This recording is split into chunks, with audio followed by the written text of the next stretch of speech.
Heyecanımız yüksek. Gençliğimiz var. Gençliğimiz var. Dua istiyorum, gidiyorum. O tamam. istemiyorum. Dur, bir de Dua şunu- edeceksin bana. Edeceğim. Dur Dua şimdi. edecek misin? Edeceğim. Anlaştık mı?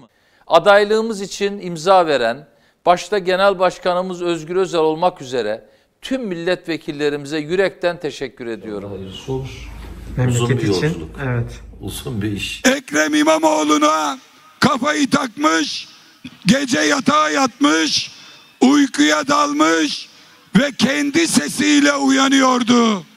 İstanbul'u kaybeden Türkiye'yi kaybeder.